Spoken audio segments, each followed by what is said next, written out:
Hola niños y niñas, ¿cómo están? Yo soy Fabi y el día de hoy les voy a platicar por qué decidí participar en el paro del 9 de marzo. Para poder explicarles por qué decidí participar en el paro del 9, necesito contarles algunas cosas que me han pasado. La primera es cuando yo tenía como 12 años. Una vez fui a comprar un pan a la vuelta de mi casa. De regreso, recuerdo que venía una persona en una bicicleta. Yo tenía las bolsas del pan porque compré demasiado, así.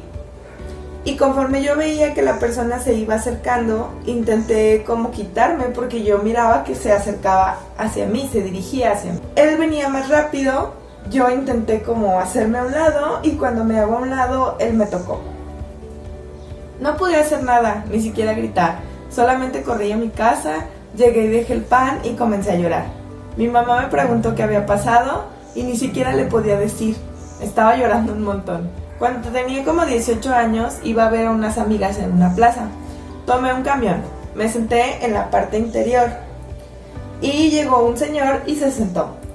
Recuerdo que se empujaba contra mí, yo pensé que quizás estaba quedando dormido o algo así. Volteaba y lo miraba que estaba bien.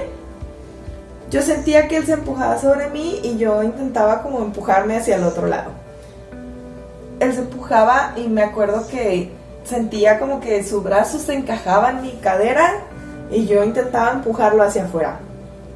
No sé cuánto tiempo duró esta situación, pero recuerdo que cuando él se bajó, se reía. Y eso me hizo sentir muy enojada, porque yo no entendía qué estaba pasando.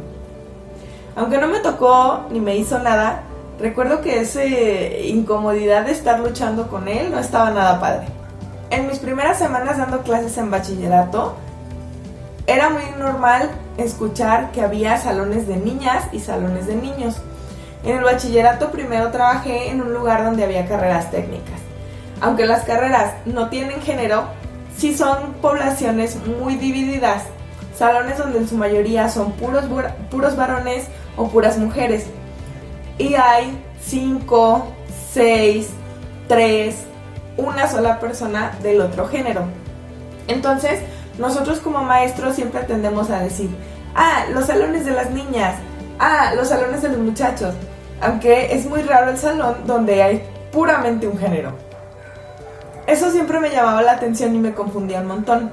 Y debo confesar que a veces aún lo hago yo, diciendo, el salón tal, de la carrera tal, y siempre tiendo como a pensar que son solo niñas o solo niños, aunque yo sé y conozco que hay niñas y niños de otros géneros.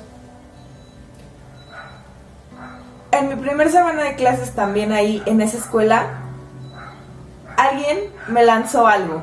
No recuerdo ni nunca supe qué era ni quién fue, pero me acuerdo que ese algo me golpeó muy fuerte en la pompa. Me acuerdo que agarré mis cosas y me salí. Sobre todo porque en esa escuela se rumoraba que los estudiantes tomaban fotografías de las maestras cuando se daban la vuelta a anotar cosas en el pizarrón. Me acuerdo que me salí y fui y le dije a la autoridad escolar que había pasado eso y que yo ya no iba a regresar a dar clases en ese salón. Tiempo después se supone que se supo quién fue y se suponía también que me iba a ofrecer una disculpa, pero nunca pasó nada. Dijeron que fue por juego y que no fue por golpearme a mí, pero particularmente me sentí muy ofendida. Creo que nadie merece que le lancen cosas. Hace poco, como tú ya sabes, en las escuelas se hace la actividad de enviar cartas por el 14 de febrero. Tengo un compañero varón que recibió una carta bastante descriptiva sobre él, su cuerpo, su persona y las cosas que hace. A nosotros nos hacía mucha gracia que él hubiera recibido esa carta, pero ya de forma personal le preguntamos qué había sentido él al recibir eso. Él confesó que no fue para nada agradable haber recibido esa carta, y a nosotras nos llamó mucho la atención que hacía muchos gestos cuando nos estaba diciendo de qué se trataba la carta. Particularmente me dejó pensando que a veces yo asumo que por ser mujer a mí me duele más o me siento más mal que ellos por ser varones, y la realidad es que no. A él tampoco le gustó que le comentaran esas cosas tan específicas sobre él. Tú ya sabes que los derechos humanos son para todos, y sí, sabes que hay dos secciones especiales de los derechos que son para los niños y para las mujeres. Pero la realidad es que todos debemos trabajar desde casa para educarnos cada vez más y ser más fieles a esos derechos y obligaciones que todos debemos tener. Debemos dejar de violentarnos y de parcializar las cosas desde casa. Tengo la experiencia de que muchos de mis estudiantes dicen, no, yo no hago eso, no, en mi casa no me dejan hacer eso. Hay cosas que no podemos conversar en nuestras casas y es porque quizá ya hay una forma de educación, por lo que los invito hoy a que reflexionemos. Yo decidí participar también para saber qué se siente quedarse tantas horas en casa sin comunicación. Yo decidí participar desde la forma de no ver televisión, ni entrar a internet, ni ninguna otra actividad fuera de lo normal. Y también me puse a pensar sobre todas esas personas que pierden la oportunidad de comunicarse con sus familiares. Es temprano todavía, son las 5 de la tarde, y tengo muchas ganas de escribirles a mi novio, a mi mamá, a mi hermano, a un montón de amigas, y no puedo hacerlo.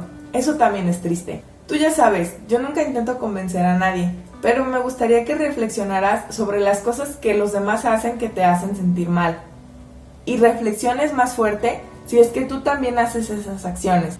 Ya por último te voy a comentar, en internet circulan unas capturas de pantalla sobre una mamá que le dice a una maestra que las maestras son diferentes y las maestras sí deberían de trabajar.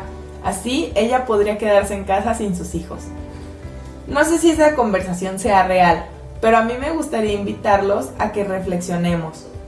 Todos somos responsables de la educación. Los maestros, los vecinos, los que somos mayores de alguien más, porque ese alguien se va a fijar en lo que nosotros hacemos. Nuestra primera educación es de nuestra casa, y la segunda más importante y quizá nuestro referente más profundo sea nuestra escuela. Por eso tenemos que reflexionar y participar todos. No sé si este paro va a cambiar algo o no, pero en mí sí cambia la idea de que todos merecemos respeto y yo también tengo que hacer mi parte. Niños y niñas, eso es todo. Gracias por haberme visto. Los quiero mucho. Adiós.